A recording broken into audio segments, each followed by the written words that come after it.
弟兄姐妹大家平安。我们今天分享从起初到最后的第8个单元。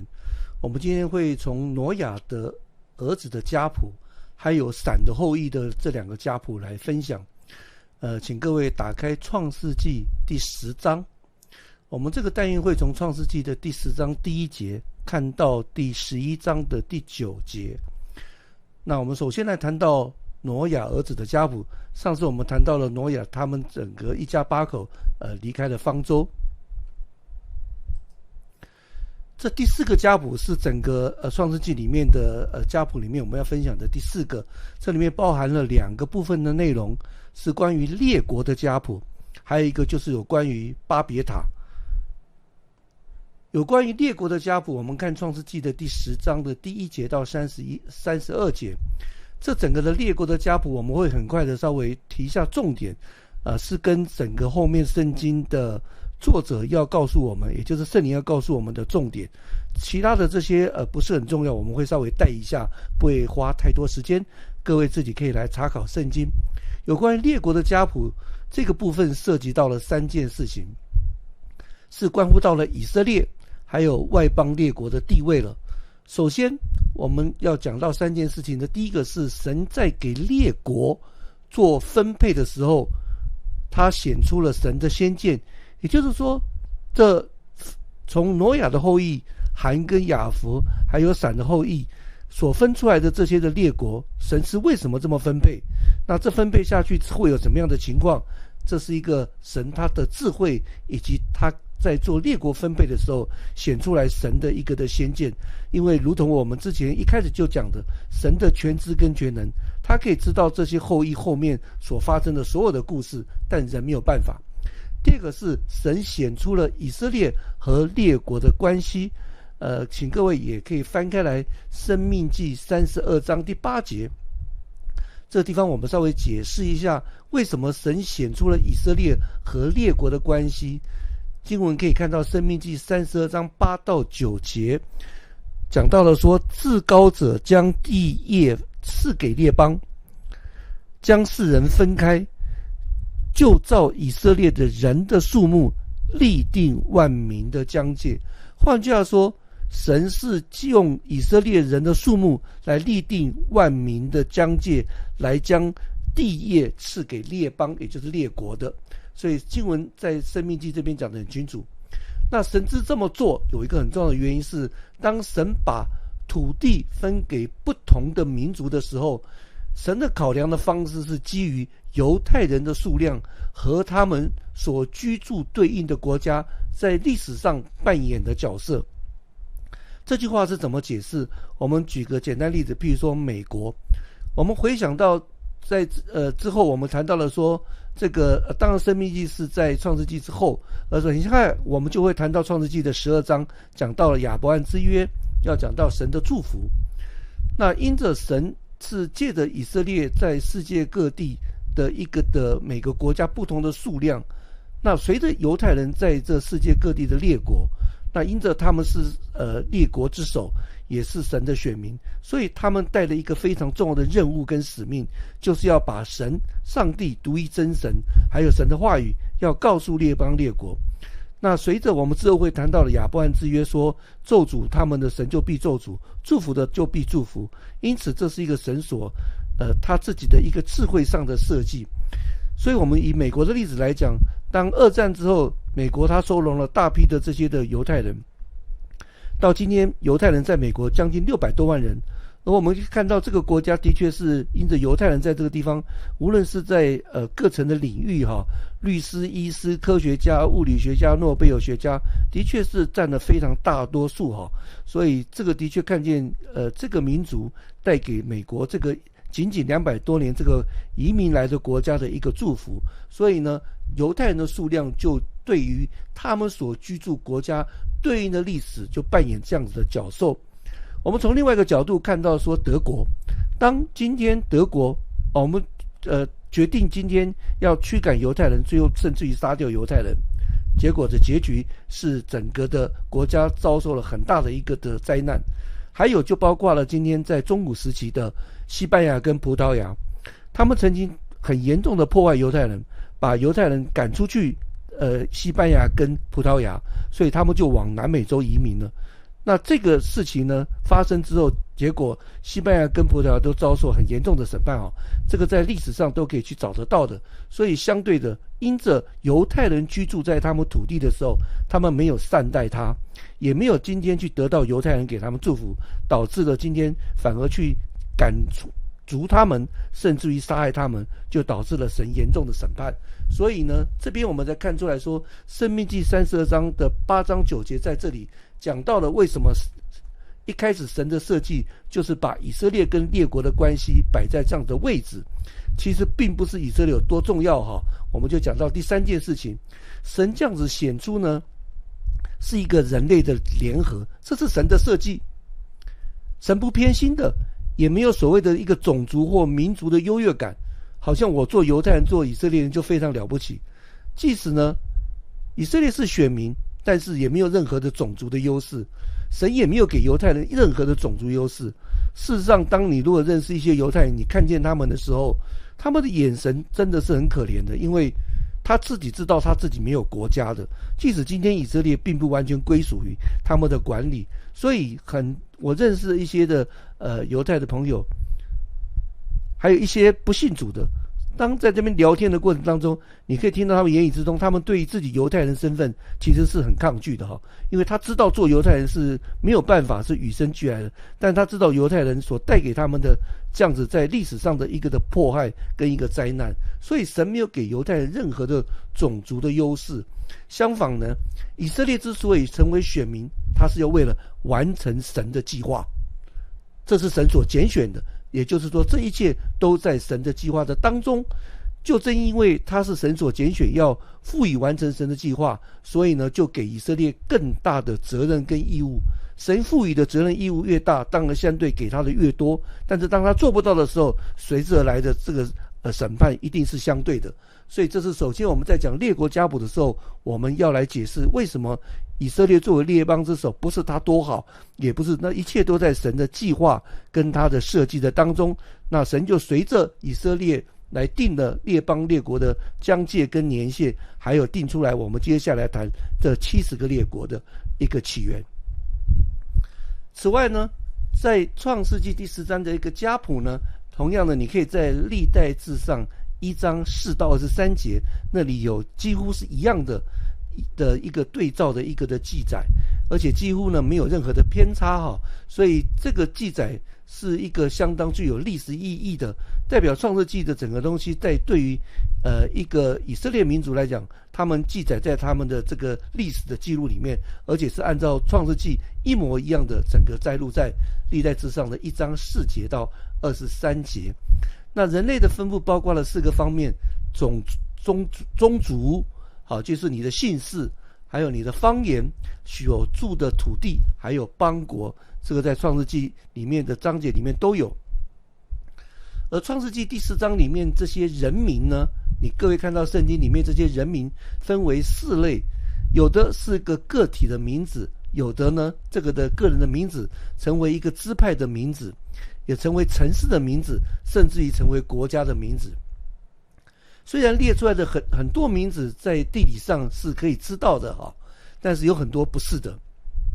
在这个阐述当中，我们要注意的是哪些是可以确定，哪些只是有可能，哪些是根本我们没有办法有资料可循的。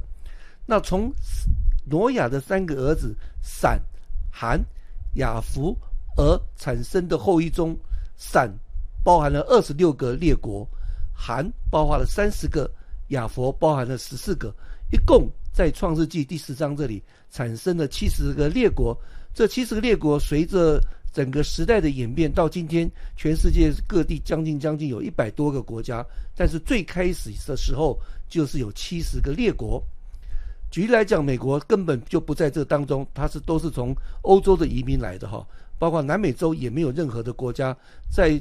最早的时候，在人类的开发的时候，整个南美洲跟美洲根本是没有人的所以这是可能有的是一些原住民，而讲的是没有国家的，只是一些当地的这些的土人而已。那民数记29章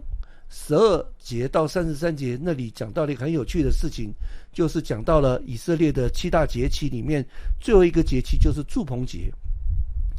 之后我们会谈到利未记的时候，我们再来谈。而在祝棚节里面的时候呢，那以色列人他被神定规要去做一个的献祭，这个献祭很特别，跟其他的所有的节期是不一样的。在这个节期当中，他们要连续7天，每一天献上从13只牛一直慢慢增加，7天之内到最后总数一共献祭70只牛。利未记是紧接的在整个的摩西所的著作里面，而在祝棚节我们知道它是一个欢庆的，它是上帝祝福的一个的节期，所以这个意思是代表了以色列成为列国之首，神借着以色列的献祭而去祝福了列邦列国。所以这是为什么神定规以色列要在祝棚节的时候成为列国之首，为这70个外邦列国向神献祭，以致得到神的祝福。那接下去我们来看到这个雅弗还有含闪的一个家谱哈，在创世纪10章第1节，我们看见这个顺序呢是闪、含、雅弗。那这个是按照这个出生的一个顺序，也就是说闪是老大。但是在之后的我们看见这个经文里面，这个列国表中呢，首先谈的却不是闪，而是把它放在最后一位。原因是因为这个创世纪的作者摩西，他最主要是要把整个闪的这个族带出来的神给以色列的位置，还有神借的以色列来成为一个他救赎的计划，为主要的焦点是要把整个焦点放在闪的身上，所以这是一个摩西他做的这个主要的一个主线。那下面我们分享这些的有关于这些的资料呢，是根据拉比还有犹太的历史学家，还有其他世界各国的这些家总会的来源做一个参考啊。主要是呢，我们要跟圣经之后的记载有关联的为主轴，我们稍微提一下。至于没有特别关联的，我们就不花时间，各位自己可以来查考圣经。首先我们来谈到了第一个是雅弗的儿子，在10章2节，他的第一个儿子叫做歌灭，那基本上是住在黑海的南部哈。历史学家有说他们包括德国、法国还有威尔斯。那雅弗的第二个儿子是马各，那像歌灭跟马各我们都可以有一点熟悉。那在以西结书那里都有谈到马各是特别有名的哈，因为他最后是在以西结书38章，还有在启示那里他们来攻击以色列。而次子是马各，是住在黑海跟里海之间的哈，那就在大概现今的俄罗斯的南部，还有这些的亚美尼亚那一带。那马各呢是跟以西结书里面讲的米色、土巴还有这些陀迦玛、歌灭都有关联的，这是我们稍微提一下。这是雅弗的第二个儿子。第三个儿子是马代哈，那当然马代我们知道的是一个很著名的，因为他在整个的帝国当中，马代波斯是同样的在历史上面掌管了整个中亚的地区。那根据一些的资料呢，马代的一些的人，部分的人，然后移居到了印度。雅弗的第四个儿子是亚完，亚完呢这个字是指的希腊民族，那当然是定居在今天的爱琴海附近哈。第五个儿子是土巴，那居住的地点包括今天的小东亚这一带，也包括今天的俄罗斯。第六个是米色，也是在黑海的那附近，包括了莫斯科那一带。那提到了米色，总是会跟土巴关联在一起哈。经文在以西结书27、32、38章、39章都有。雅弗的第七个儿子是提拉，提拉呢有说法是有包括了意大利人，还有这些的波斯人也有在这当中。谈完了雅弗后代之后，我们刚刚讲到他第一个儿子是歌灭，而歌灭呢有3个儿子。第一个是雅斯基拿，那这个说法呢，讲到他可能是移民到今天的德国啦、萨克森啦、丹麦、亚美尼亚有关的这些就是印度还有这个日耳曼的一个部落哈。那歌灭的次子是利法。根据犹太史家约瑟夫讲说呢，这个歌灭的后代是今天黑海还有黑海南部边缘的这个破夫拉哥尼亚人哈。歌灭的第三个子是陀迦玛，那根据这些历史学家还有这些的整个圣经很多的资料是在大概今天的亚美尼亚，还有包括土耳其、突厥斯坦，也就是在小亚细亚。那根据以西结书呢，陀加马家族是哥格军队的一部分，所以我们为什么稍微介绍一下，原因是因为跟整个圣经后面是有关联的。接着我们来看创世纪的第4章4节，列出了亚完，刚刚讲到亚完的4个儿子，他第一个儿子叫做以利沙，是移民到今天的塞浦路斯岛就是在希腊的下面。亚完的次子是他斯，他斯这个名字呢，在所罗门时代的时候，在王上4章22节有提到，因为他们看见所罗门的智慧，就去呈现他们的礼物，包括了黄金、白银、象牙、猿猴，都是他们的一个重要的一个出口的地方，出口的一些的贵重的物品。以赛亚书23章也有讲到，耶利米书10章9节讲到了他们的银子，它是一个银子的出口商。那在以西结书27章讲到了说，它与推罗也有关系的，所以这个他斯呢，大概是在今天的西班牙。它很早以前就是一个商业的中心它是一个很重要的一个商业的据地，在今天的西班牙的南部。那这个到今天我们都还可以看得到的，是可以查得到的。亚完的第3个儿子是基提，那据称呢，他也是住在小亚细亚的南海岸那其他的参考资料包括民数记、以赛亚书都有。那么他们呢也被描述为地在以西结书27章6节被称为海岛。亚完的第4个儿子是多丹，那分布在希腊北部马其顿跟罗德斯岛。这里我们是很快的稍微带一下历史的这些内容，并不花太多的时间来探讨，因为这不是我们要探讨的一个的主轴，只是稍微交代一下创世纪这边讲的这些的列邦列国的一个延展。创世纪10章5节就讲到了亚弗家族的一个的收尾，因为呢这些的后裔呢将在各国的地方海岛分开居住。那各国海岛呢有跨海地区的含义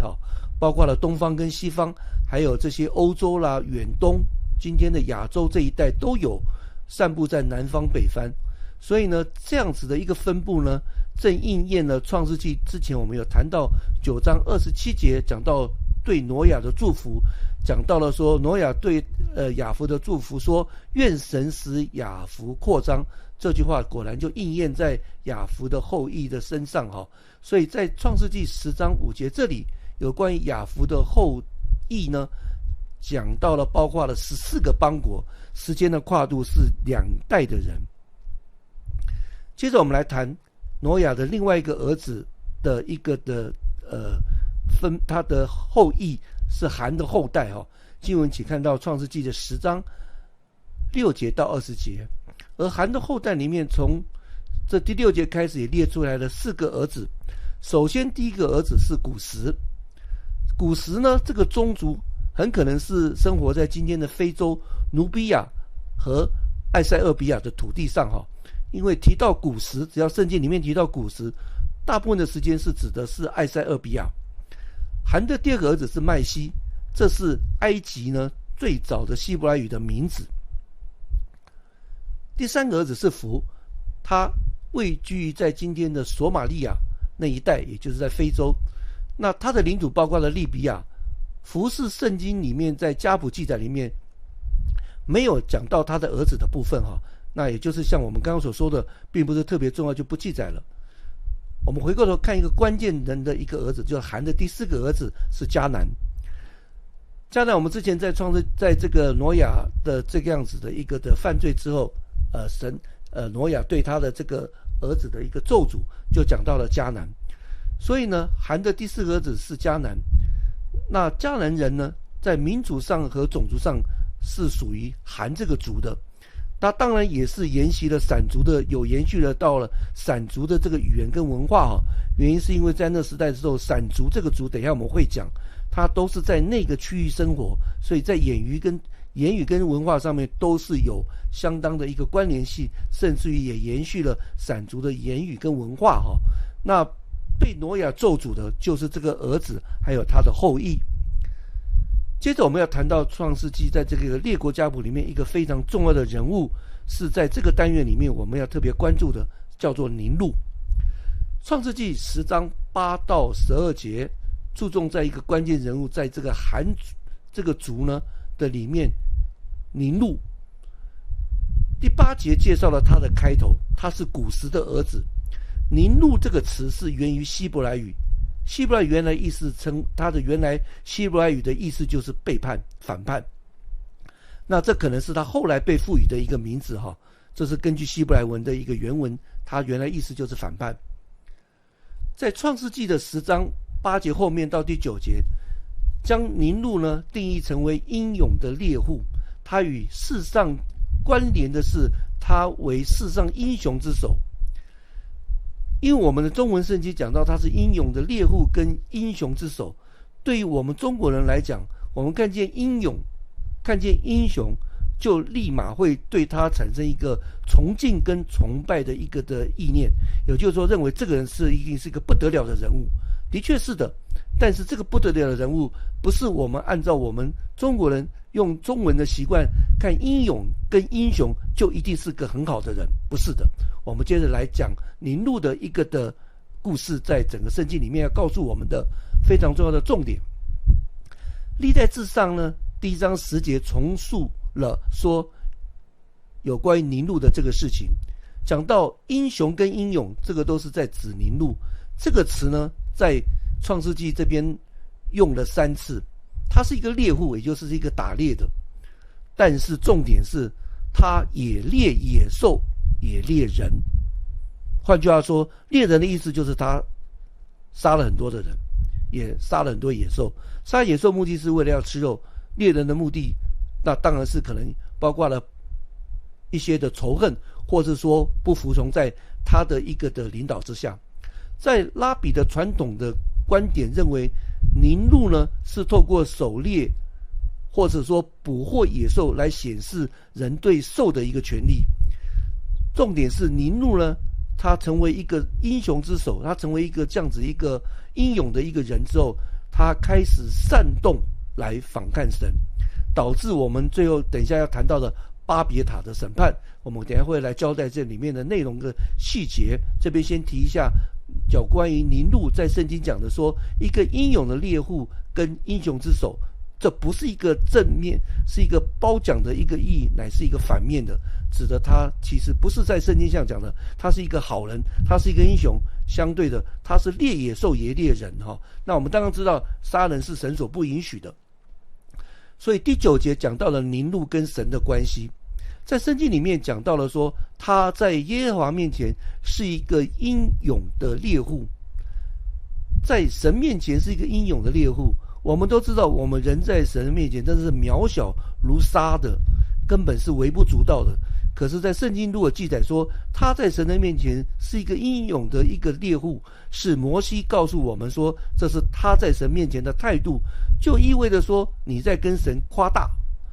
你是在跟神对着干，你是在跟神对抗的，所以称之为英勇好像很勇敢，就像我们看字面，哇，英雄你好棒，你好厉害，可以跟神对抗。事实上真正的是因为它里面是一个敌对的，是背逆神，是对神反抗的，反而不是因为它里面的这些的顺从是神使他为大，他的这个英勇是准备带领更多人来抵挡神的。在拉比的解释里面呢，英勇这个猎户呢，刚刚我们所提到的是宁录用他的话语去诱捕人们，也就是说他会有一个煽动性，他煽动他们来反抗神。刚刚我们提到在耶和华的面前是他意图呢激怒神，意味着说你看这些人都听我的，我呢告诉他们怎么样怎么样，他们就听我的。所以呢他是在意图激怒神，反而不是借着神给他的才干而把人带到神面前。相对的是他集聚这些人的目的是显示他自己的伟大，显示他自己的厉害，意图来激怒神。那不管怎么样呢，因着宁录的行为呢，就从他那个时代就流传一句话，而且就引用在圣经里面了，这是在圣经里面有记载的，记载是什么呢？说宁录在耶和华面前是个英勇的一个猎户，这句话又是在那个时代的流传，又是记载在圣经上，那这句话就成了一个俗语。这是拉比的解释，说这是成为一个俗语，也就是说成为一个流传，好像是一个传奇人物一样的流传的一个俗语。那此外呢，拉比还说这是一个极其邪恶的人，因为他试图煽动人们反对神，还显摆他的一个威势跟一个权柄。他虽然是在圣经里面他是一个英勇的猎户，但是呢他的里面的内质里面却是要反叛神的。那他不但是一个英勇猎户呢，在圣经之后我们会看到他也是第一个来建立王国的人。建立王国意思就是说他会统治更多的人，由他来做领袖。接着我们看创世纪的10章10到12节，开始了展示了宁录帝国的缔造者的形象。这个对于我们要以后来读圣经跟看整个的以色列的历史，包括今天在末世是很重要的。我们分2个阶段来看这个事情。第一个阶段在第10节，这边是讲到了关于他在示拿地的国，他这边经文说到他国，这个他就是指的宁录，他国的起头是巴别、以利、雅甲、贾尼，这些都是在示拿地。示拿地是哪里呢？示拿地就是在巴比伦。那作者呢，摩西提到了他在这边建立了4个城。那巴比伦就是在今天的幼发拉底河那附近上面的这个巴比伦，所以巴别就在那个地方。很有趣的是，这个巴别呢，就指的是之后的这个圣经里面讲的巴比伦。我们都知道以色列被掳到巴比伦，所以这个呢，就为未来以色列呢被囚在巴比伦的事件呢，就埋下了伏笔。因为呢，巴比伦在圣经里面总是代表邪恶势力的集结地，是抵挡神的恶者。巴比伦这3个字跟示拿地这是等同的，这在圣经里面无论你在何处看见呢，它都是代表邪恶的实力的集结地，是抵挡神的恶者。当我们了解完了之后，示拿地跟巴比伦这一个背景之后，宁录在那里建造了城。接着我们看创世纪的10章11到12节，是第2个阶段，是讲到了亚述地。那巴比伦跟亚述地是有一个很大的一个距离的，不是在旁边的。那这边经文讲到说，他就是指的宁录从那地出来往亚述去，那地就是指的巴比伦，因为刚刚已经交代了说他在那个地方在示拿地，就是在巴比伦那里呢建了4座城。所以在这里是指的说他从巴比伦就到亚述去了。那为什么呢？稍后我们等一下会来解释。亚述地呢，在弥迦书5章6节那里我们去查考，就可以看到亚述地呢被称为宁录地，就意味它跟宁录是等同的。亚述呢，也就是开发的时候是从宁录的手上开始的。在创世纪这里经文并没有说到说宁录为什么离开了巴比伦往亚述去，因为巴比伦是在东边，亚述是在西边。这个记载呢，我们在创世纪的这个11章的1到9节那里呢，我们再来分享。在这里呢，上下文暗示呢，宁录呢是巴别塔之时的一个叛变的一个的实际的领导者。原因是因为之后我们会谈到说，他在那里要建巴别塔，而巴别塔我们都知道，随着神变乱他们的口音，他们就四散到各地。四散到各地之后，我们也知道说，他们这个城就造不了了，塔虽然盖好了，但是人的语言被分散之后，于是他们就四散。而这时候的宁录呢，就从示拿地，也就是从巴比伦，他就只有离开。他离开之后，就跑到了这个亚述。所以呢，这边就是为什么说他会到亚述，原因是因为语言变乱的缘故。那他到了亚述之后呢，我们看见圣经，他在那里又建了4座城，分别是尼尼微、利和伯、加拉还有利先。尼尼微在圣经里面是一个很有名的，特别我们知道在这个约拿那里呢有记载的尼尼微城里面的败坏，神要去灭他哈。所以尼尼微呢是位于了巴比伦以北200英里的一个，在这个底哥里斯河上哈。尼尼微是亚述帝国的首都。那圣经总是会有一些的暗线，在这里呢也埋下了日后以色列会分为南北国，之后呢北国以色列会被囚在亚述帝国，而南国灭亡之后整个就被囚禁在这个巴比伦。原因当然是因为巴比伦也把亚述帝国所灭掉了，所以很多都是跟起初宁录所造的城跟他所埋下的这些东西是有关系的伏笔。接着摩西说到说，这就是那大城，这个大城就是指的尼尼微城。所以尼尼微城在历史上面它是一个非常庞大，而且是亚述帝国的首都，可见这个城是非常大的哈。那所有这4座城加在一起就成为尼尼微这座大城，这个城大到相当成一个非常大的城市哈，以当时那个时代。在我们交代了宁录的这样故事之后，我们接着就要来看到闪的后代了。请看创世纪10章21到32节。那闪的后代从21节开始，闪是希伯子孙之主。刚刚说到闪是哥哥，是最大的，是长子，但他是最后一个在圣经里面才介绍他出场。而闪的第3个儿子是亚法沙。犹太的历史学家约瑟夫认为他是一个加勒底的人。那加勒底当然就是指的是属于巴比伦人的一部分了。所以起初呢，最早这个闪的祖先希伯的子孙最早是从巴比伦那边出来的。为什么从那地方出来？也就是之后神把亚伯兰呼召出来之后，也就是要把他从那个罪恶之地，从一个抵挡神的地方把他分别出来。闪的儿子呢，亚撒发，就是在圣经里面我们提到的应许之子的一个的种子的一个的延续的一个种子。在创世纪的10章24到30节呢，接着我们就来看到这个圣经里面的焦点是在应许之子亚法沙的身上。24节说呢，他生了撒拉，撒拉又生希伯。那希伯是在加勒底的乌尔生了呢哈兰，还有生了这个哈兰，还有他是在这个加勒底的乌尔，还有在巴兰这一带哈，之后他就会有生下来这个后裔是这个亚伯兰的祖先等等的，之后我们再来谈。那他是一个希伯来人之父。在创世纪的4章25节呢，列出了希伯的2个儿子。第一个叫做法勒，法勒的希伯来意思就是分开的意思。那你看见圣经他这样子的每个名字的意思都很有意思。在这里我们就看见了一个闪的后裔，从最起初的在加勒底开始渐渐开始分流了。首先第一个是法勒就分出来了。根据上下文呢，看起来应该是在巴别塔的审判之后，语言变乱所导致他们四处流散，所以这时候就整个分出来了哈。那也就意味着说，语言变乱这件事情应该可能是在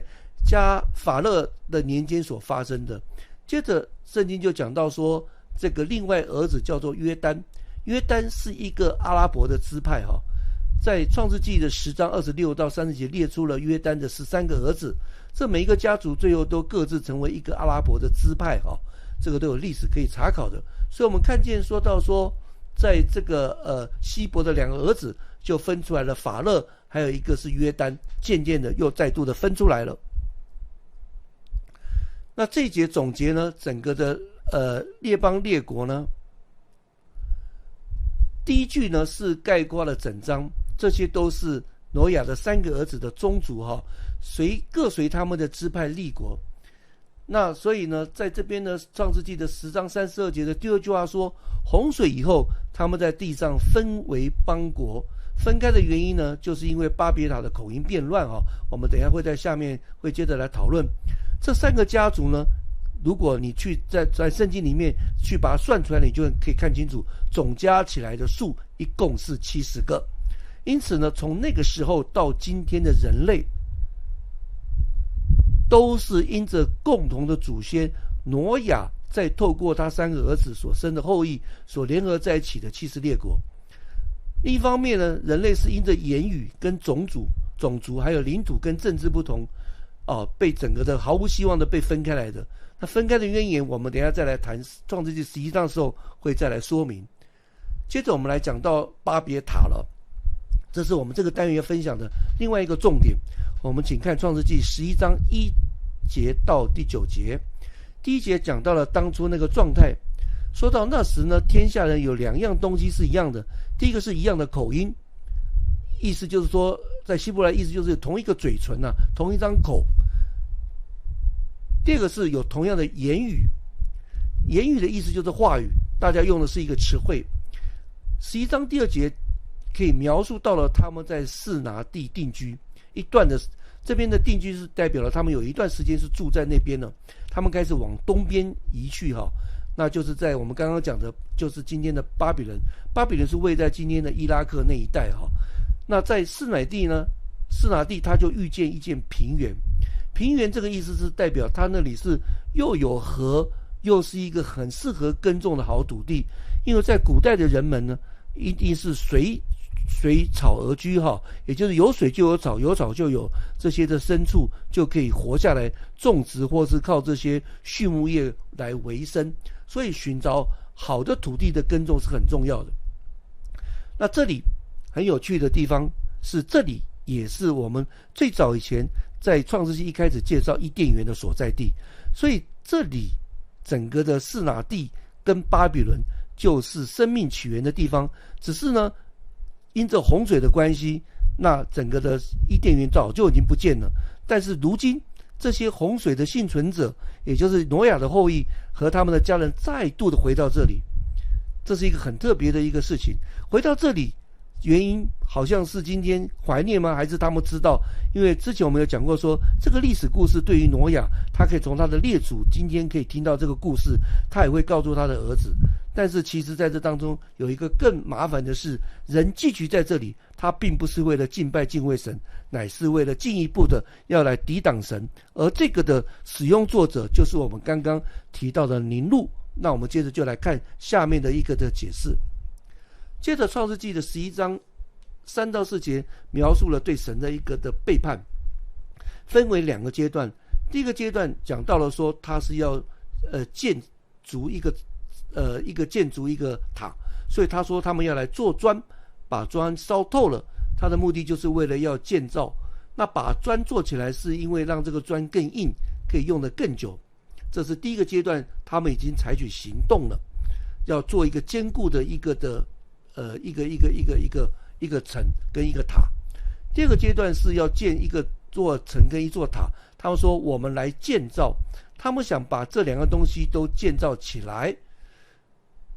这个呢，我们可以回去查考在创世纪的4章7节，那里讲到了盖隐建了一座城。盖隐我们都知道，在创世纪我们之前有谈到了，盖隐是一个非常悖逆神的，甚至于是很糟糕的一个恶人，所以他之前就已经想要建一座城了，也建了一座城了。如今人们再度的想要建一座城，但那时候呢没有建，而且早就没有了。如今呢，他们又打算来重新使这个愿望能够实现。他在这里建的这个座城呢，是在这个巴比伦这里。那就解释了呢，刚刚我们在谈的第10章第10节那里呢，讲到的宁录的王国起头是巴别。那巴别我们讲过了，说就是在示拿地，也就是在巴比伦。第二个是他们想要做一座塔，除了城之外，他们要建造一个塔。他建造塔的目的是要让塔顶通天。塔顶通天意思是顶在天上，而不是说好像跟天一样高哈。那巴比伦的这个希伯来语的原来的意思就是巴别，巴别原来的意思是叫做神之门，所以在这里意思的是他们在这里建造这个塔，这个塔要顶在天上，而且呢就像一个神的门，意思就是说他们想要通天，想要能够通天。这个通天是要准备跟神今天对话吗？我们接着往下看，建筑塔的目的不是的。这个建筑塔目的是为了要研究占星术，也就是黄道12宫。什么是黄道12宫？黄道12宫在天文学上呢，它是以太阳为中心，那地球环绕着太阳来转，所经过的轨道称之为黄道。那这个黄道面呢，包括所有的行星的这个轨道哈，那包含了总计有12个星座，称为黄道12宫。这12个星座，也就是今天西方的占星术很流行，今天有各同的你是不同的星座啦，非常的流行哦，在东方西方。所以这个整个的黄道12宫就是指的12个星座。黄道12宫在阿拉伯的世界里面，它是一个占星术的术语，起源就是在这里，在巴比伦，在示拿地。而阿拉伯的占星术又分为传统的占星术，还有西洋占星术。西洋占星术就是我们今天很熟悉的现代的占星术，包括什么座什么座哈，看着星星的原因就在这里。所以他们建这个塔，并不是为了要敬拜神，更不是足坛。如果足坛就是足坛，而且足坛会有献祭，这是之前我们看这些经文都可以看得到的。但这里不是，他们的目的是更进一步的去研究这些的星星，因为看得更清楚一点。这个行为呢，就标志着一个虚假宗教和偶像崇拜的开始。因为他不去看神指头所造的这些星辰，乃今天反过来去研究这些神的被造物，以至于最后把这些的被造物把它当作神来崇拜哈。这之后我们会来谈到。所以在这里是人类真正在挪亚时代之后开始有一个虚假的宗教，这个虚假宗教就是把人带来去敬拜偶像的开始。这也就是为什么我们很熟悉看到启示录在17章第5节那里讲到了巴比伦视为世上的淫妇，当然这是指的宗教的淫妇。所以呢，这边讲到说它是一个所有虚假宗教的体系之母。为什么讲？原因就是在这里开始有一个虚假宗教跟偶像崇拜的开始。所以在这里起初一直到最后，我们就会看见巴比伦在圣经里面所扮演的角色，就是一个犯着淫乱的一个淫妇，意思是原来对神的忠诚，对神独一真神的崇拜，转回去拜偶像。所以这是有关于巴别塔他们为什么要建立的目的。而人类建立这座塔的，是表示了对一个新的宗教的渴望。尼禄这个人呢，在之后的整个的古代的这些的记载呢，他成为马杜克或是米罗达，也就是巴比伦的主神哈，在巴比伦的历史记载里面都有。再延伸下去，甚为它包括之后的整个希腊帝国里面，希腊的神话里面，其中有几个人物，特别是有几个特别，那就是像尼禄的缩影一样。所以这个尼禄这个所谓的英勇的猎户，他所带下来的，包括了巴比伦的成为一个巴比伦的主神，成为一个偶像崇拜的开始，一直从巴比伦帝国到希腊帝国，一路下去延伸祸及到整个那个时代的人，因为那个时代的人都集中在那一带。所以在这个时候呢，他们建立巴别塔，他们接下来的渴望就是说什么呢？为要传扬我们的名。这个对于我们今天很熟悉，我们都知道，作为今天基督徒，我们是传扬神的名，传扬耶稣基督弥赛亚救恩，传扬耶稣基督的名。但是在这里他们说什么？为要传扬我们的名，很明显的把神置之于之外哈。他们的渴望要能够建城建塔，现在呢要渴望建立自己的名声。这个渴望不是现在就有了，在大洪水之前就存在了哈。所以这就代表了人本主义的一个诞生，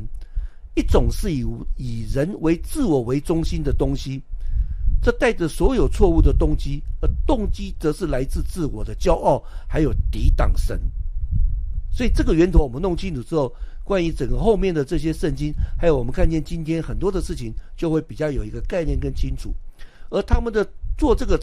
塔跟造这个城的目的是什么？免得我们分散在全地。这个是人对神的一个背叛。记得我们刚刚讲过，他们回到这个示拿地，回到这个起初伊甸园的这个地方，他并不是为了今天回想今天能够去回想神是怎么样的逐出他们，怎么样的回过头转向神，倒过来他们那个地方筑这个塔，就是要对着神来背逆他，对着神来抵挡。所以呢，这是一个人对神的一个背叛。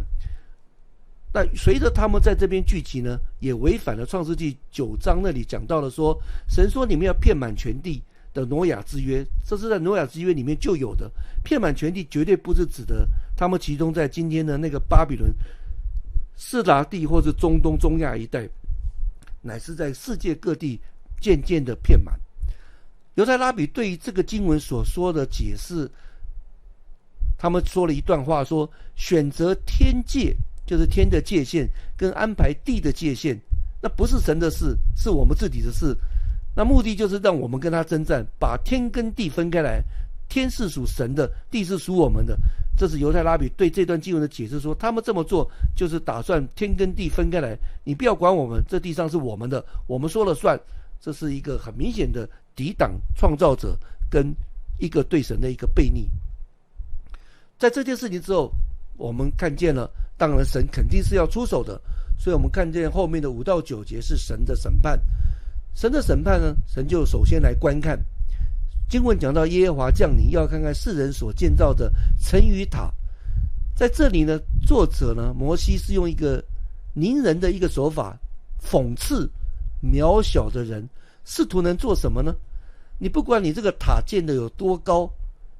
神还是要亲自降临才能看得清楚。神当然可以看得清楚，为什么圣经这么写？这是表示呢，神对人的事物的一个兴趣。更重要的是，因为神他是这么至高，他是至高者，他是这么伟大，他这样子讲说，看啊，我要下去观看，意思就是说，意味着说我要到下面看，我才会看清楚，意味着说人你实在太小，小的我都看不见了，我得靠近一点我才看得清楚你们在干嘛。但这是一个很讽刺的所以呢，以至于说神不得不降临才能看清楚，而神降临的目的是要看看神造的这个建造的城跟塔，当然这是一个讽刺。接着我们看到第6节讲到神的评价，神说什么？看哪，有2个方面，说他们成为一样的人民，这个意思是说是成为同一个民族，同样的语言是指的一个统一的语言，帮助他们连接在一起。那这样子的一个状况就造成了2个问题。第一个问题是，如今他们要做这事来，意思就是说这个事情是他们聚集在地上的，就是洪水之后的第一次集体的反叛。如果神让他听之任之，这个地方以后，因为他们是当时那个时代人很多的聚集在一起，如果这个事情神听之任之，这个地方以后会有更多这样的行为发生，导致于整个人类会再一次的来去抵挡悖逆神，那就提早会造成神对人类的审判。那因为审判才刚刚过嘛，所以这里神当然不会马上就接着审判，只是用另外一个方法来审判。因为我们知道洪水的审判是全世界的，所以在这边是第一个问题，因为神如果不制止，他们会越来越恶。第二个问题是讲到说，以后他们要做的事就没有不成就的，他们也会将许多事情上面会故意去犯罪。虽然人没有能力去阻挡神的旨意但是如果神不终止这样子的一个反叛神的主权的初始计划，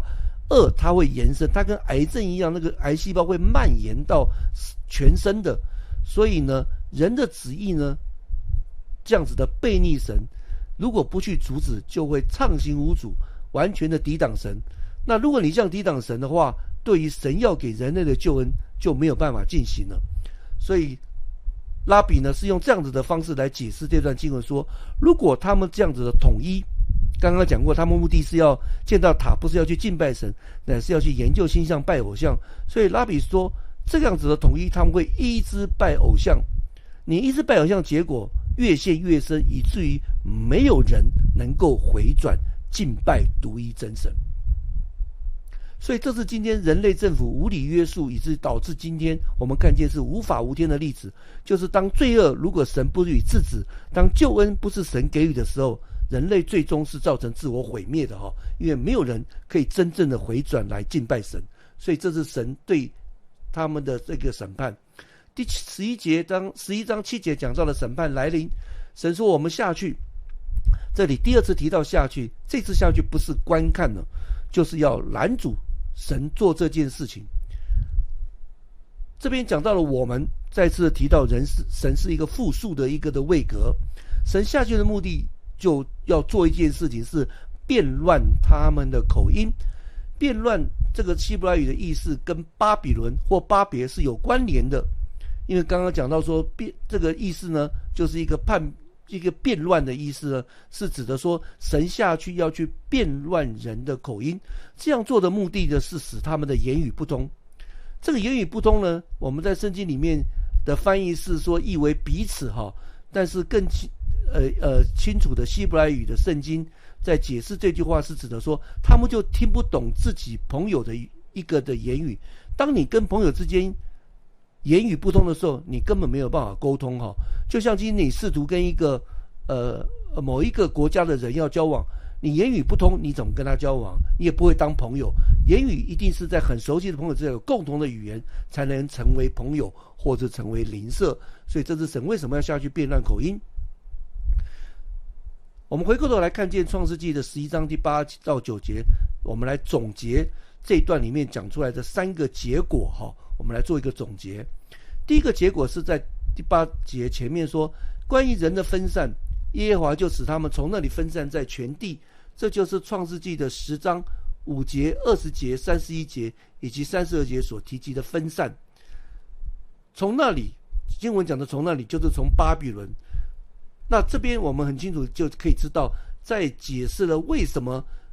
尼禄我们刚刚讲到他会从巴比伦离开，就是因为口音被变乱，他才到了亚述去建了尼尼微城。第二个结果是在8节后面，因着神变乱他们口音，他们就停工了，不造那城。那时候已经没有城被建造，虽然塔是已经完工了，但城是没有完成因为不能再建了，因为神已经开始做了他要做的一个措施以及审判了。所以呢，他们因着辩论口音，就不得不去到别的地方，因为彼此没有办法在一起生活，你的话我的话听不懂，就随着我共同语言自己去到分散到各地去过日子了接着我们看到第9节那里讲到的是第3个结果，说那个城是叫做巴别，虽然没有建完，但是他还是取了名字叫巴别。巴别是巴别塔的希伯来语那之所以叫巴别，原因是希伯来语很有意思，是因为耶和华在那里呢变乱天下人的语言。那巴比伦希伯来语的意思本来就是分散。另外一个巴比伦的词呢，讲到巴比伦的意思是上帝之门，这我们刚刚讲到说巴别塔另外一个名字是叫做上帝之门，所以他们原先是打算建造一个上帝之门。这个上帝之门不是指的他们要去敬拜上帝的门，乃是要自己建立一个上帝的门，是人自己的上帝，不是那一位独一真神。所以他们从建立自己的上帝的门，现在就倒过来变成分散了原来是应该结合在一起的，如今是变乱或是混淆的，所以变成混乱不清的。所以这是一个很讽刺，也是对比到他们呢从一个上帝之门到混乱之门。所以当人开始把它叫做巴别的时候，当作上帝之门的时候，上帝开始把它变乱了。这是一个很有意思的一个对比那第9节最后就总结了结果，因为耶和华在那里变乱天下人的言语。这个多语言的世界的起源呢，统一的语言呢，这个事情在弥赛亚国度的时候会再度来，那时候人会有共同的一个言语经文可以参照在西番雅书3章9节。第二个，使众人分散在全地，与11章4节讲的人的旨意呢，就形成了一个对比。所以这是神针对人类的一个叛变跟巴别塔事件所做出的一个的审判。我们这个单元就分享到这里，我们接着来看下一个单元。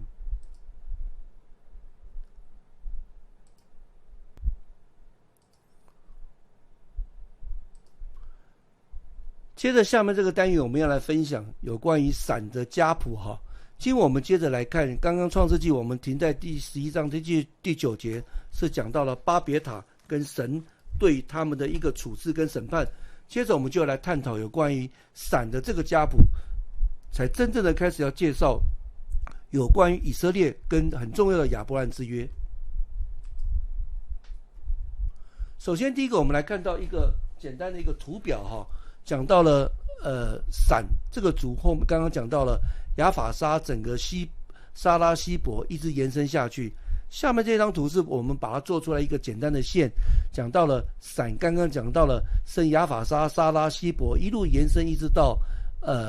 整个最后要导出来亚伯拉罕怎么生的，这是一个他们的一个的家谱的一个表哈。那各位可以来看得很清楚，这是根据创世纪这边所做出来的。而闪的家谱是一个亚伯拉罕生平的一个序幕哈，也是以色列历史的一个前言。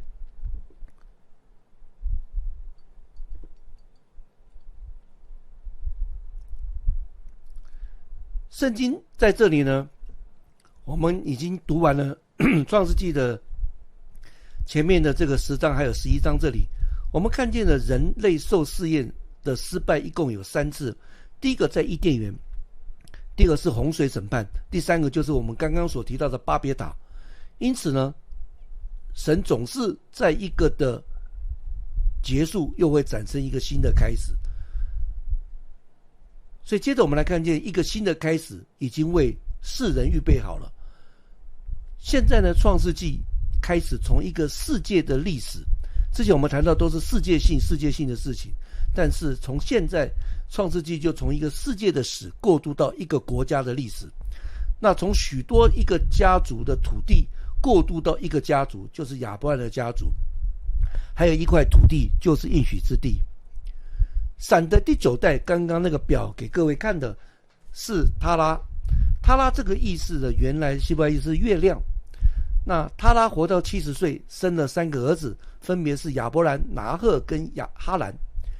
亚伯兰的意思是尊贵的父。在这个闪的家谱的年代表，我们刚刚所列出来的，还有这些整个的记载他们的活的时间呢，挪亚是活到他拉77岁才过世哈。那闪和希伯就是他的后，就是这个我们刚刚讲年代表，活得比他拉更久，也就是说这些的祖父活得比孙子时间更久。那希伯比亚伯兰活得更久。那根据亚伯兰出生的时间呢，闪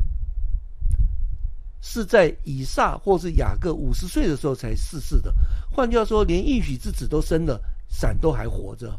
就是因为如此，所以再一次我们强调，根据整个的历史还有这些的整个他们的活的时间，就历史和传统当中是如何保存下来疑惑，这实在不是问题哈。因为那个时代也没有电视，也没有手机，也没有微信，自然是可以今天坐在那边谈以前的事情，所以绝对可以保存下来的哈。所以这实在不是一个问题，一定会有代代相传这些的故事，只是越传越久，这故事就稀释模糊了。那至于拜偶像的故事，当然也会流传下去，这是一体两面的。那因为有这些家谱有太多的重叠之处，所以亚伯拉罕可以很亲耳的听见挪亚口述当年的历史，绝对不是问题。他绝对知道这个人类的洪水这些的事情。雅各呢，当然也因为他50岁的时候闪才死掉，所以雅各自然也可以听到闪来口述当年历史哈。所以这次我们再次的交代，这些都不是一个问题。那我们回过来谈到他拉的家谱，因为他拉的家谱带下来就是刚刚讲到了亚伯拉罕了。我们看到创世纪11章27节到25章22节，这段经文非常长，我们会慢慢的来分享整个他拉的家谱。我们今天会先分享到前面一部分。首先我们讲到他拉的故事是在创世纪11章27节到32节。那根据约书亚记24章2节记载，他拉是拜假神的，他崇拜的是月神，叫做星。这个家族原先居住的地方就是在加勒底的乌尔，那个地方整个都是崇拜月神的一个中心的地区。所以讲到这个，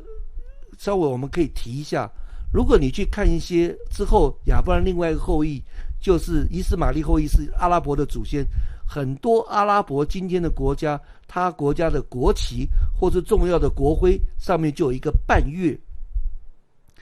形哈，你去看就看得到。原因就是因为在起初他们的最早的祖先，也就是亚伯兰的祖先，崇拜的是月神。而这个家族呢，也就是说他拉整个的家谱呢，包括亚伯拉罕，都明显的受到月神崇拜的影响。比如撒莱，也就是亚伯兰之后娶的妻子，这个名字是月神星的妻子的名字的一个苏美尔的名字，另外一个名字。月神的妻子叫做尼迦，那意思呢就是说撒莱就像皇后一样。另外一个我们在圣经里面知道的一个名字叫做拉班，拉班的意思是白色的，那这个是对满月月亮白色的满月带有诗意的称呼啊。所以所有这些的名字很明显的我们看见都受到月神崇拜的影响。这也再次的来确定呢，我们刚刚讲到了约书亚记24章2节那里呢，说他拉是崇拜偶像的，是真实的记载。原因就是他们一开始就是这样子拜月神的。那因为他们在士拿地在巴比伦，所以刚刚提到那个偶像崇拜，从那个时候就开始是已经是很明显的。但随着神的怜悯，神开始拣选亚伯拉罕来进行他拣选以色列民族带给人类救恩的整个的故事就要开始展开。所以这个家庭最初呢是来自哈兰的亚兰亚兰就在今天的叙利亚，后来呢就搬到往南的加勒底的乌尔，因为加勒底的乌尔就在叙利亚的南边那一带创世纪11章27节28节那里有讲到了他拉的后代，说到了他生亚伯兰、拿赫跟哈兰，又讲到了哈兰生罗德了。那这里就讲到罗德的出生了，讲到他之后在后面经文扮演的角色。经文接着记载了说哈兰的一个离世，哈兰是罗德的父亲。那在这个地方是很不寻常的，因为我们刚刚讲到说这些的祖父都活得比自己的儿子都还要更久所以在这里反而是父亲就提早死亡了。那这也解释了为什么说之后罗德他会跟着亚伯兰出来，是因为他没有父亲，他只能跟着一个长辈，他就会归到了亚伯兰的名下来继续的来帮助他。接着我们看见了，就讲到了说经文讲到亚伯兰和拿赫的妻子了。29节讲到了婚姻，说亚伯兰妻子叫做撒莱，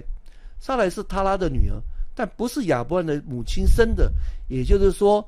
亚伯兰娶的撒莱是一个同父异母的妹妹，她是以月神的新妻子撒拉特而起名的。30节记载了撒拉的问题，撒莱不生育，没有孩子的。这位之后呢，我们要谈到亚伯兰的故事就展开，他没有子嗣这个问题的主要问题呢，就奠定了一个基础，可以延伸的去看到那个故事的一个发展。接着我们来看到最重要的关键的地方是在创世纪的12章1到3节，亚伯拉罕之约。亚伯兰之约这个我们在创世纪后面会分非常多次来谈因为这个约是一层一层铺垫下来，一次一次的神几次的来跟他印证，几次的来扩张这个约里面的内容，所以我们会从这里来开始看亚伯拉罕之约。首先我们来看到创世纪12章1到3节，耶和华对亚伯兰说，你要离开本地本族父家，往我所要指示你的地去，我必叫你成为大国，我必赐福给你，叫你名为大，你也要叫别人得福。为你祝福的，我必赐福于他；那咒诅你的，我必咒诅他。地上的万族都要因你得福。第1节直接讲到的是神对亚伯兰直接说话了。这个在后面整个里面呢，这是第一次神对他说话。神一共对亚伯兰或者亚伯拉罕有7次直接的说话，这里是第一次。那第一次是在12章第1到3节，是神在迦南地，那时候他们对亚伯兰的一个起初的一个呼召第二个是12章的7节，神在应许之地，然后对亚伯拉罕首次的显现。接着在13章14到17节，当亚伯兰跟罗德分开的时候，他会经历神。这些我们之后都会分享，在这里先做一个，我们稍微先带一下，了解这7次的里面的这些的经文在哪里。接着是在15章1到21节，是神在亚伯拉罕之约上面呢就封印了第17章的1到21节讲到了亚伯拉罕跟神之间的立约的记号。那每一次这些的事情上面当中，神都是对亚伯拉罕直接的一个显示或是一个启示。那第6次是在这个18章的第1节到33节，神在毁灭对不起，第5次在毁灭所多玛的时候对亚伯兰说话，还有22章1到2节，22章11到18节，还有包括最后就是神吩咐亚伯拉罕来献以撒，所以一共神对亚伯拉罕呢有7次的这样子一个对话，亚伯拉罕有7次领受神直接的启示，这里是第1次刚开始。那我们就来看神第1次对他说的是什么呢？一开头就讲到了是亚伯兰跟神的友谊的开端哈。亚伯兰在圣经里面有3次被称为神的朋友，在历代志下20章7节，以赛亚书41章8节，还有雅各书2章23节，他都被称为神的朋友。而在这里呢，希伯来原文的希伯来圣经里面的结构呢，它有2个命令式，还有3个神的应许所组成。什么意思呢？这里面有2个结构的组成。第一个就是意思就是说，好像神在讲一个东西说，如果亚伯兰你做一件事，我就会做3件事来回应你，如果你再做一件事，我就再做3件事情来回应你。也就是说，神会交代亚伯兰一个诫命，亚伯兰顺从了，神就会给他3个回应，有2次这个循环。那这3个应许都是基于亚伯兰回应神离开哈兰的呼召哈。那随后的3个应许就第2个循环，就是要成为多人的祝福。那我们就来看这里面神在跟他对话跟回应祝福里面的内容。神给亚伯兰的第1个诫命在12章第1节后面那里讲到说，你要离开。这个离开的意思是强调要分离分别。我们刚刚已经有提到了，渐渐要开始分别，从巴比伦，从示拿地，从一个偶像的中心开始要把它分别出来了，我们才比较清楚什么叫做分别为圣的一个概念，就从这里开始出现了。所以在这里神说你要离开，就是要分别了。那亚伯兰就离开了本地，而且呢是要立刻离开。希伯来的文原来字面意思是为你自己，或是为你自己的好处哈。所以给亚伯兰的祝福呢，当然会从他到了应许之地才会开始生效。那这样子意思就是说，你做了这个事，神就给你祝福；你离开了，你听了神的，你离开了到一个地方了，你确定做了，神就会接下来再告诉你他要给你的祝福或应许。同样的结构包括了神对夏甲说，还有从亚伯拉罕呢要知道他去山上献上以撒，包括撒母记上都有讲到有关于大卫从扫罗那里分别出来，这些都是同样的一个用法。经文我们列在这边，各位可以自己去参考，后面我们会提到。这是神对他的诫命说你要离开。那这种分别呢的具体的情况是什么呢？就是首先神指示亚伯兰要离开本地，就是要离开这个乌尔，也要离开哈兰。第2个是要离开本族，第一个是离开本地，第2个是离开本族。离开本族意思就是要离开自己的亲人跟同胞，自己的一个大家庭哈。第3个是要离开父家，也就是他的直系亲属。原因是因为呢，在我们从之后经文我们可以看到说，他拉呢，他到了哈兰之后就停在那里了。如果亚伯兰如果没有神这样跟他讲，他可能一辈子就留在哈兰了。所以神命令亚伯兰要离开是很重要的。第4个，这是一个从一个脱小就大，离开小的一个的局限，进入到更大的范围。从方位上来讲呢，是从一个更远的地方靠近一个更好的地方，或是从一个比较小无关轻重的地方到一个大而且具有分量的地方，是这么一个概念。所以是慢慢的这样子的来给亚伯兰这个祝福。我们都知道人要离开自己的一个关系圈是很难的哈，是不容易的，因为叫你去一个陌生的地方要重新建立，从零开始是不容易的，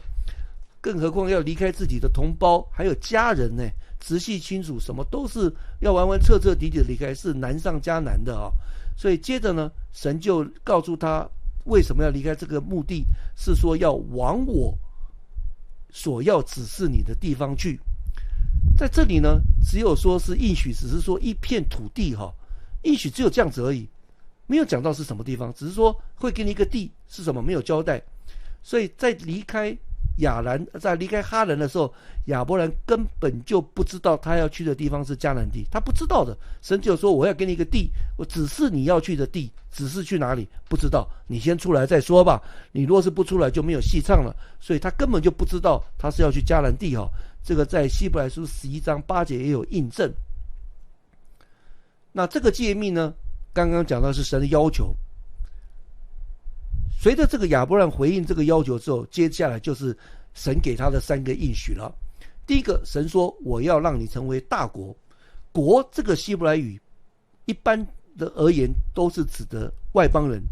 但是在这里一个特定的词，他讲的一个国，这个大国不是指的一个列邦国，不是指的列国，乃是指的一个独一的一个国家，就是以色列。所以第一个应许呢，是让亚伯兰成为一个特定的一国，他就像一个国父一样，当然他也是祖先了因此呢，除创世纪第10章里面刚刚我们提到的70个列国之外，现在又多了一个国家了，就是以色列，这是神自己所创建的。第二个是讲到了神给他应许是我必赐福给你，意思是说神会祝福亚伯兰，这个祝福是物质上的也是属灵上的。之后我们会看见神给亚伯兰的物质上当然也有属灵的祝福了。第三个是叫你的名为大，亚伯兰呢从此名声大噪，到今天都是一样因为世界上的3大宗教或多或少都对亚伯兰或者亚伯兰有一个敬意，犹太教、基督教、伊斯兰教包括东正教都是一样，特别是犹太教跟伊斯兰教是源于祖先是亚伯拉罕，基督教那我们圣经上讲得很清楚，所以我们都对亚伯拉罕是有一个敬意的，他果然是成为一个名为大的人，这是神给他的3重应许。刚刚讲到第一个诫命带来3个应许是关于他本人的，第二个诫命是关乎到神要透过他来祝福别人的，就讲到了说你也要叫别人得福，你也要叫别人得福。所以神给他祝福不是他抓着祝福就不放了，神是要叫别人也因着他得福。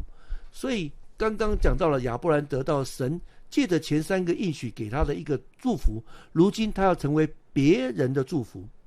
神的原则就是如此。所以神必祝福呢那些跟亚伯拉罕有积极关系的人，比如说之后我们会谈到了麦基洗德从亚伯兰那里得到战利品当中取到了1/10的一个回馈或是一个奉献。而12章第3节接下来讲到了神就给他另外的3个应许了。第一个是为你祝福的我必赐福于他，所以那些祝福亚伯兰会得到祝福的，因为神要他去祝福别人，那倒过来为亚伯兰祝福的神就祝福给他们。这个点呢会延伸到之后的以色列国，也就是那些祝福犹太人的也会得到祝福。这个事件在民数记24章第9节重复，也证实了这句神给他的一个的应许。第二个应许是那咒诅你的我必咒诅他，那些咒诅犹太人就会得到咒诅。这边讲到的咒诅是咒诅你的我必咒诅，有2个咒诅。前面第一个咒诅的希伯来文的意思是轻视或是藐视，甚至于是咒骂或是轻看，所以轻看亚伯兰和犹太人会招致来神的咒诅。经文的第二个咒诅的希伯来意思是施加障碍或是禁止，这个比刚刚第一个咒诅的语气更强烈了。所以所以创世纪12章3节本身有3个动态的变化。第一个，这个参与者从复数他们变成单数当然圣经的圣经中文里面这个他们没有译出来所以这个指的是祝福，他边就讲我必祝福他，原文的意思是他们是复数不是单数是指的很多很多人。第二个是从语气弱的咒诅变为语气比较强的一个咒诅。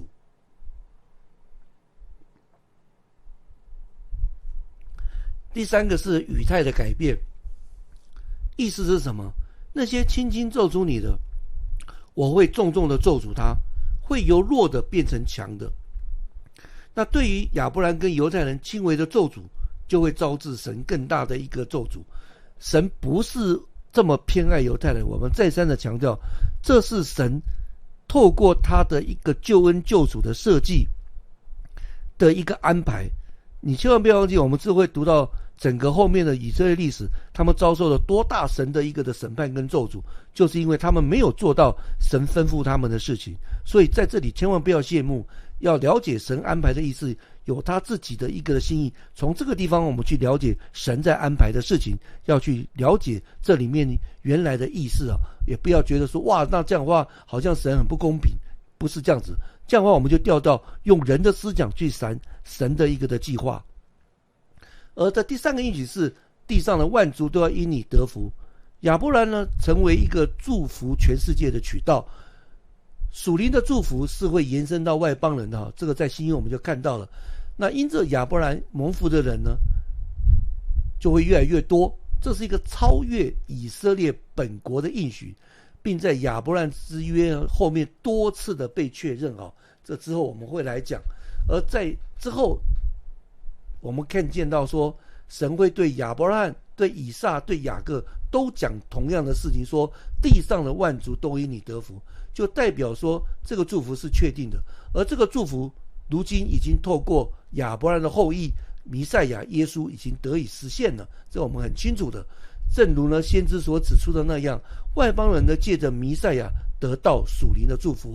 在以赛亚书42章还有49章都有讲到。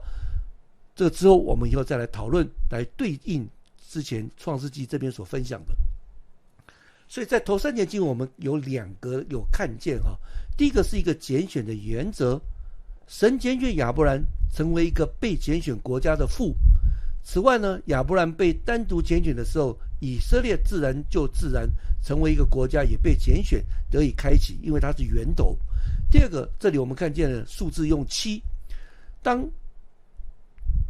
在创世纪12章1节，神对亚伯兰发出命令之后，随之而来的是神的7折的祝福，在第2节到第3节这里。就新约引用在这段经文里面12章1到3节里面而言，我们可以留住新约里面的3段经文。第一个是司提反在使徒行传7章3节引用了创世纪12章1节。为什么我们这里讲新约引用，就意味着说这是一个很重要的基础，更何况我们知道使徒行传是一个非常重要的开始。所以在这里为什么我们这边要花时间来讲创世纪的12章1到3节，这是第一次。第二个是司提反在使徒行传7到3节有引用的。第二个是彼得在使徒行传3章25节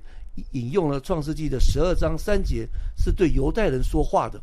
第三个是使徒保罗在加拉太书3章8节也引用了创世纪的12章3节，都是在这个约里面的基础之下延伸整个新约对外邦人属灵的祝福。第4节一开始呢，是会从亚伯兰的顺服开始了，所以亚伯兰就照着耶和华的吩咐去了。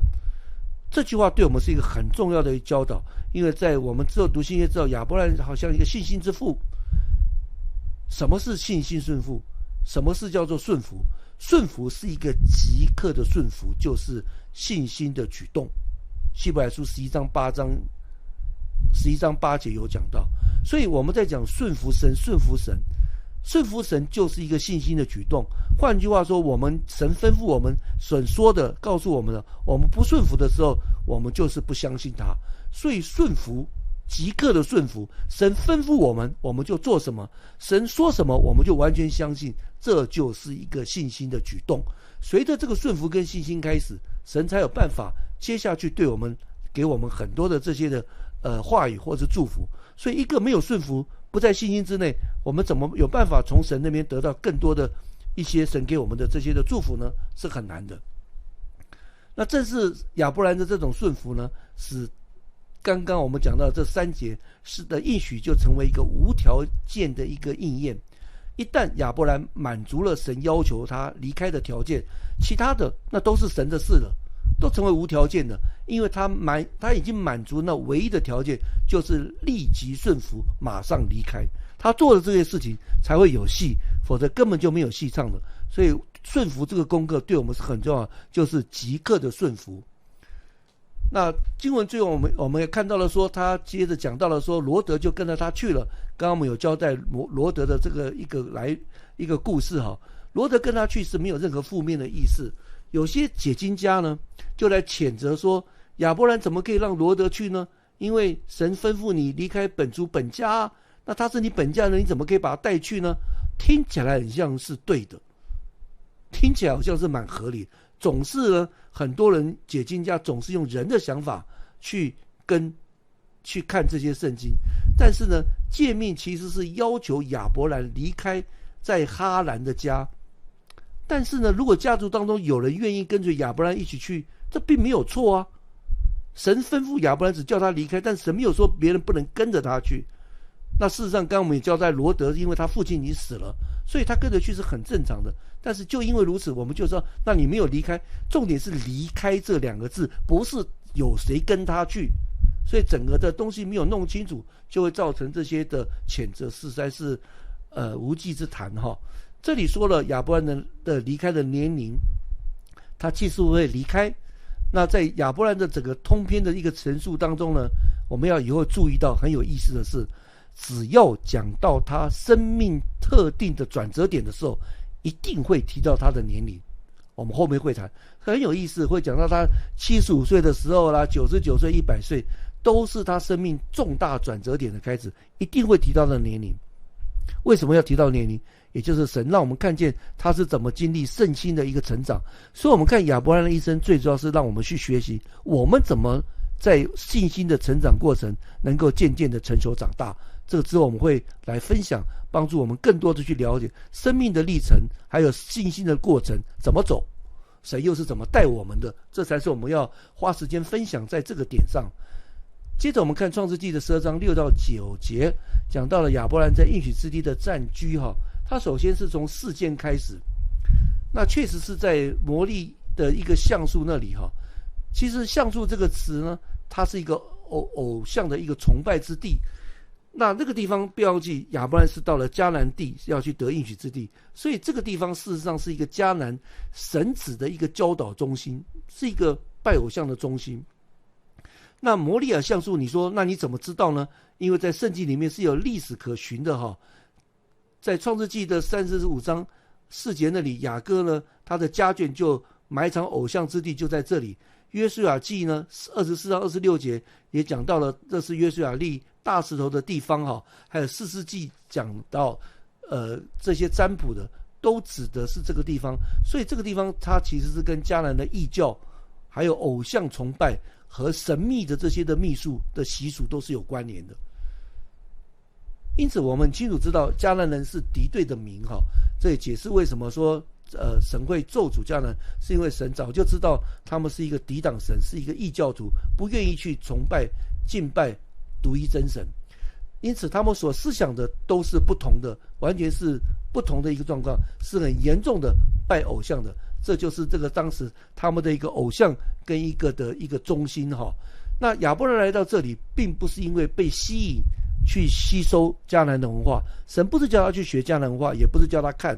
因为呢，神在那里，因为亚伯兰这里呢，并没有去参与他们任何的异教的活动，只是仅仅的到那里，神吩咐他那里去到那边去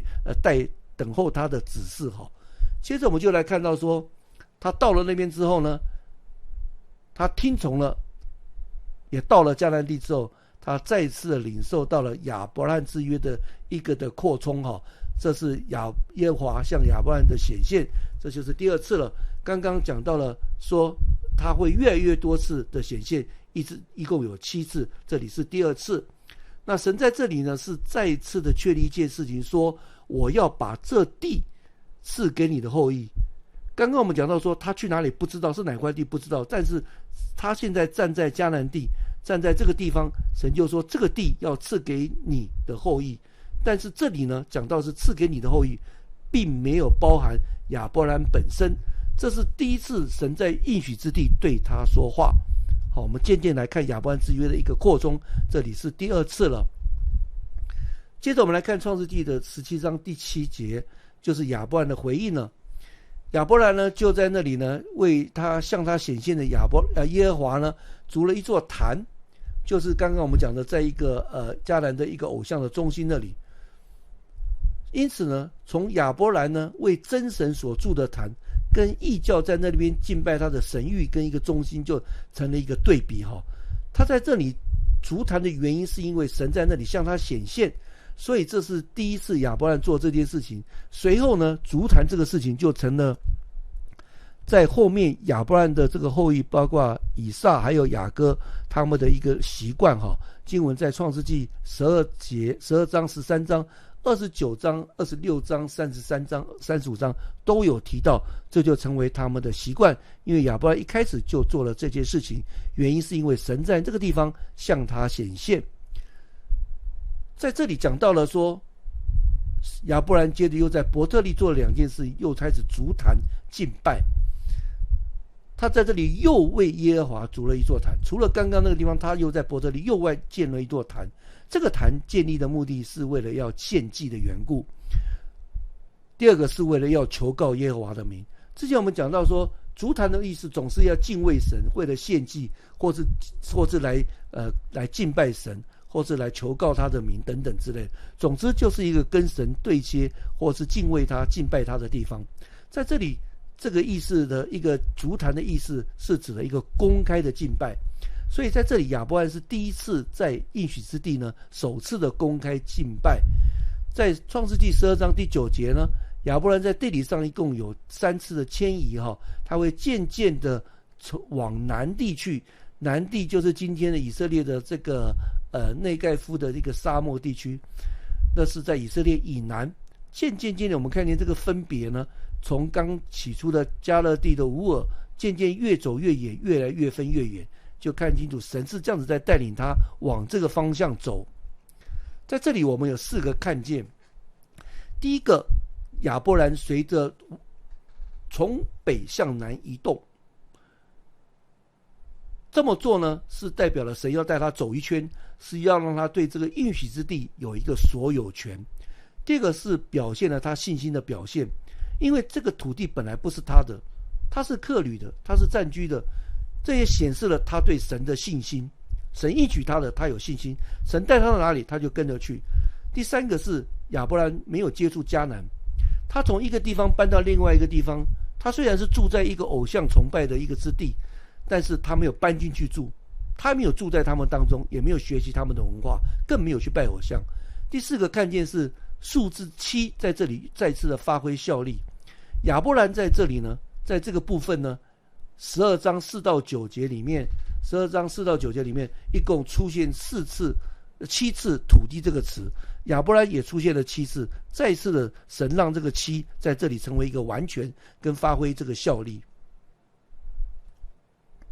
有关于应许之地里面有关于新约的引用呢，创世纪12章4节，亚伯兰的顺服呢，在使徒行传7章3节，希伯来书11章8节都已强调。那希伯来书11章第9节特别体现了亚伯拉罕做一个客旅跟暂居的时候，他对神的信心。接着我们来分享到亚伯兰之约完之后，我们先暂时停在这里，我们会以后再继续来谈。那这部分我们先来谈到说，当神这样子来对亚伯兰应许之后，好，这时候我们就看见从创世纪12章10节到10节，我们来看到说他搬到埃及，暂居去埃及了。为什么原因呢？因为那个地方遭遇饥荒哈。这个时候亚伯兰才刚刚开始接触神，他的信心并没有成熟到明白在任何情况之下都可以信靠神的地步。所以从这里我们还开始来看亚伯兰的信心之路，他的信心之路正是我们要学习的。在这个时候他的信心是才刚刚开始，是还不成熟的，他哪有办法明白说那里不可以去，我都要听神的，那是不可能的。就像一个初信者，你要明白神的旨意，要完全明白圣经，这个实在是要求过严了，不是每个人都可以，都是需要时间来长大跟成熟的。那我们就来看看亚伯兰的信心的起步遇到了什么事情。经文说到那地遭了饥荒，但是这个饥荒没有影响到埃及，所以他就选择赶紧去埃及，要去那里过日子，要去那里暂居了。这就表示了说他去那里不是打算一直住在那里，他只是为了饥荒而去，他只是暂时的过去是为了要活命的缘故。可惜的是他的信心还没有完全操练这么完全，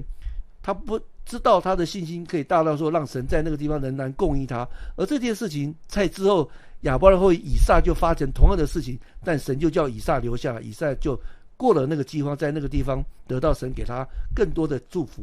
在这里因为他缺乏信心，他就离开了神，就引导了他去到了就当然这也是神的计划，就到了埃及哈。那到了埃及之后，我们就从11节到13节开始看到亚伯兰的谎言。就亚伯兰带着他的妻子撒来快要到埃及边境的时候呢，重点就讲到撒来的美貌了。那亚伯兰就对他的妻子说，我知道你是一个容貌俊美的妇人。容貌俊美希伯来意思是有美丽的外表，这是很惊人的哈。因为这时候的撒来已经65岁了，但是呢，因为他是一个很长寿的，很显明的是他的65岁比我们今天现代人是衰老的非常慢非常慢，所以他在65岁仍然是有一个美丽的外表。所以亚伯兰呢就害怕埃及人看见撒来的美丽呢，就把他抓去打，那抓起来不要紧，可能就把他杀了。所以这是一个，因为当时那个时代是一个反正谁有力量，谁的棍棒谁的高枪比较大，谁的人马多就可以掠夺，所以这对亚伯兰会有一个生命的威胁。所以他说可能呢他们会杀我，却叫你存活。他说了这句话。在这里我们看到亚伯兰最初是因为缺乏信心就离开了迦南前往埃及，但是在这里他说出了这句话，说他们就会杀我却叫你存活，是因为他里面有一个自我保护的一个恐惧，他担心自己命都没了。所以因为这样的担心跟忧虑，所以就带出来第13节的一个计谋。他就要求说，那你就假装是我的妹子，使我因你得平安。这句话是一半是对的，他的确是他的妹子，刚刚讲过他是同父异母的，但仍旧是一个谎言，因为他是他的妻子。亚伯兰说谎是因为他是用恐惧而说出谎言，所以这边让我们去了解，一个人在恐惧之下他会说谎的，他因为恐惧他会掩盖很多的事实的。亚伯兰最大的恐惧就是说，在创世纪12章14节这里，结果撒来是真的就被带走了。那因着这些的承载呢，果然赞赏撒来的美貌，就引起了法老注意，所以当天当场就被直接带到皇宫去了。那法老是根本不会跟你讲情的，他是一个埃及的一个的王，是一个老大，他要做事情不会跟你讨价还价了，不会跟你讨价还价，所以他立刻就马上把撒来就带走了。所以这表示亚伯兰的恐惧的确是有道理的，但是有道理归有道理，你人再有道理，但是呢不是按照神的法则，也对神没有信心。然而呢，因为法老根本没有跟亚伯兰商量，就直接把撒来带走了，所以亚伯兰也没有逃走的机会。结果是什么呢？撒来被带走，亚伯兰留在那里。这样的情况之下，就把犹太人的之后的一个祖先，把撒来要生的应许之子这个的母亲放在一个危险的当中。一旦他跟法老在一起了，那可能会生孩子，可能就完全被掌控。所以这种情况之下，他没有办法完成神给亚伯兰之约的应许，而生下应许之子。因为应许之子只会从撒来得到，也会从为撒来而出，而不是其他任何人。所以这个是亚伯兰做的事情，他自己不知道，他却违极了神刚刚给他的亚伯兰之约。当然在亚伯兰之约里面，神并没有跟他讲他会生儿子，但是却应许说他要成为大国。既然成为大国，就代表他的后裔会继续的来延续他的一个的祝福。对法老而言呢，他的确遵守了那个时代的一个的标准习俗他就付了一个聘礼。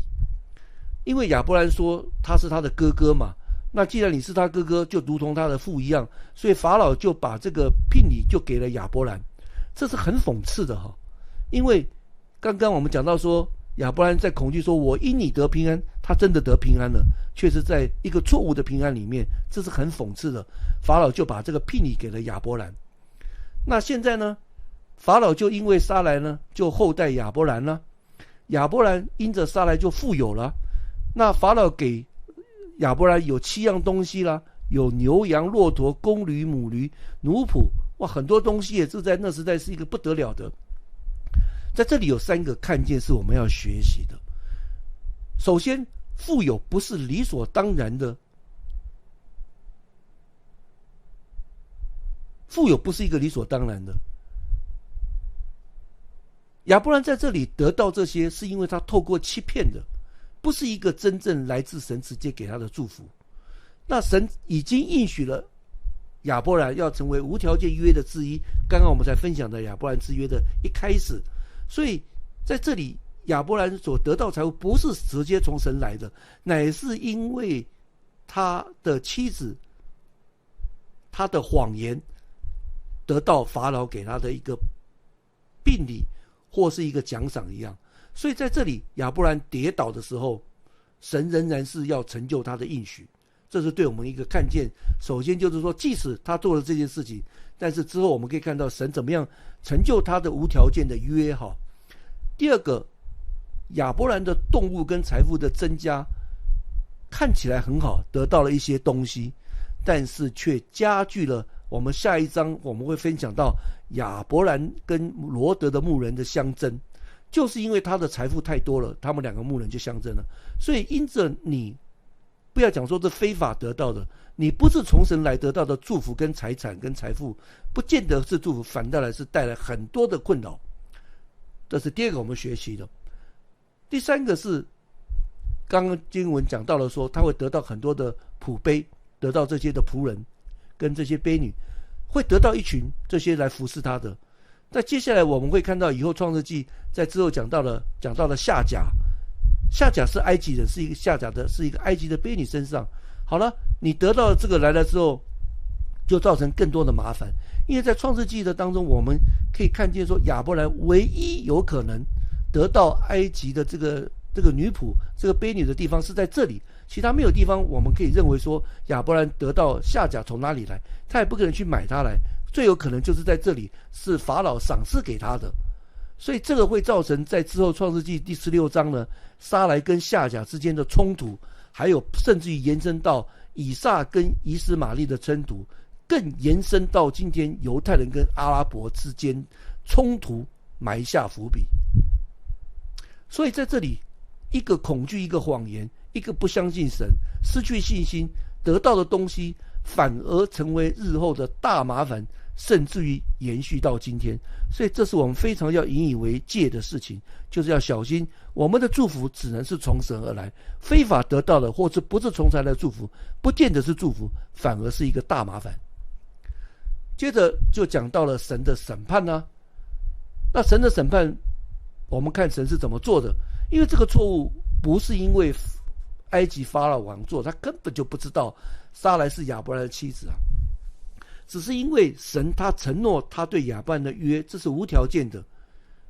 而这个立约的人，重点是在于，即使他不是一个完全为义的，神在这里没有称亚伯兰是一个义人啊，只有在后面我们知道是因为他因信而称义，但是他的行为没有是真正的有义的行为，因为他在行为上并没有完全相信神，他不是一个完全为义的。即使不如此，但是神仍然是介入来承诺他无条件的约。因此神的审判不会落到亚伯兰身上，而是在法老身上。那神的举动是什么呢？就降大灾在他法老跟他的全家。刚刚我们讲到了说亚伯兰的一个祝福跟咒诅，这是亚伯兰之约的第一次咒诅的层面，看见这个发挥的效力哈。经文并没有讲到说特别有什么灾难，但是犹太拉比认为是说这可能就是大麻风哈。原因就是因为经文所说的耶和华因亚伯兰妻子撒拉的缘故呢，因为法老带走撒拉来，就等于是咒诅了亚伯兰，因为他使亚伯兰就没有办法从撒拉那边得到儿子，而且毁坏了亚伯兰之约，所以法老跟他的全家都遭受这个灾祸。但今我们可以看到说，随着他最后今天就把亚伯兰跟撒拉送走，神也没有再度的责怪他，因为神是公平公义的。神在梦中就向他在启示他，告诉他这些事情之后，他知道之后就赶紧做这些事情，所以神并没有今天更严重的审判他，是因为他不知情哈。但是这个事情并没有波及到撒来。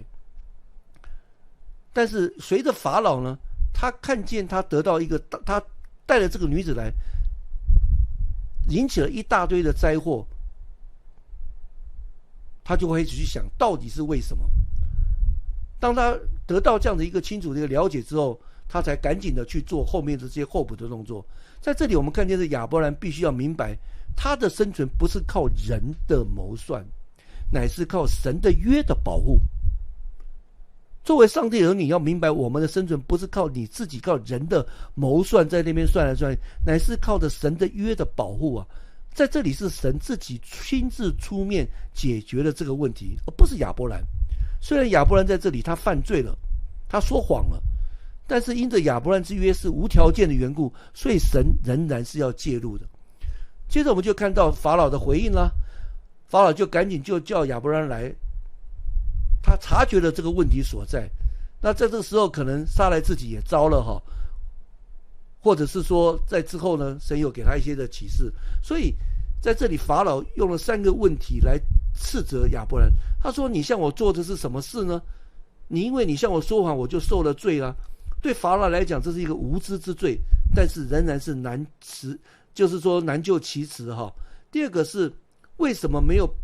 告诉我她是你的妻子呢？因为很明显我们看见说他被欺骗了，这是隐瞒的事实。第三个，为什么说她是你的妹子呢？以至于说我把她娶来要做我的妻子。法老原来目的是要让撒来作为皇室的妻子哈，但出于神的保守，在他跟他有一个新的结合之前，就发生了这个大灾哈。所以最后法老赶紧的把撒来就还回给亚伯兰，赶紧下了驱逐令，因为这2个人在这边简直是对我是大灾难，所以赶紧的就把他带走了，那就赶紧的离开埃及了。那通常一般的情况之下，法老遇到被骗，他是一个王，你来骗我还羞辱我，肯定会要把亚伯兰杀死的。但是随着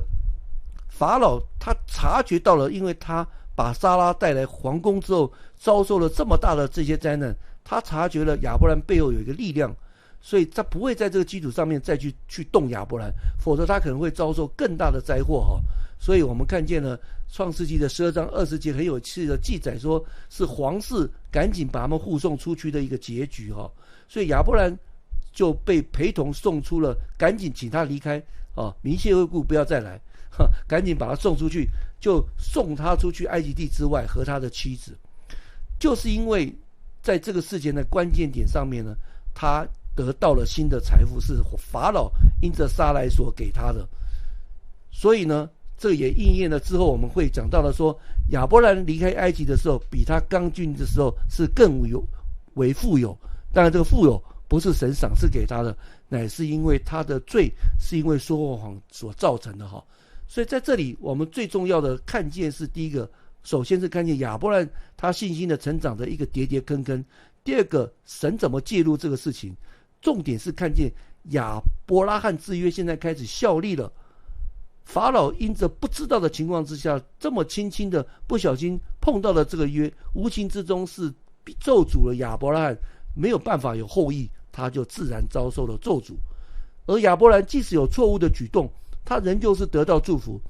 再次的看见这些约真正是无条件的。所以这是我们今天在这里分享把到亚伯兰之约一开始的内容。那我们就分享到亚伯兰占据埃及的这个事情，在之后的事情我们会在下个星期再继续分享。我们的今天分享就停在这里。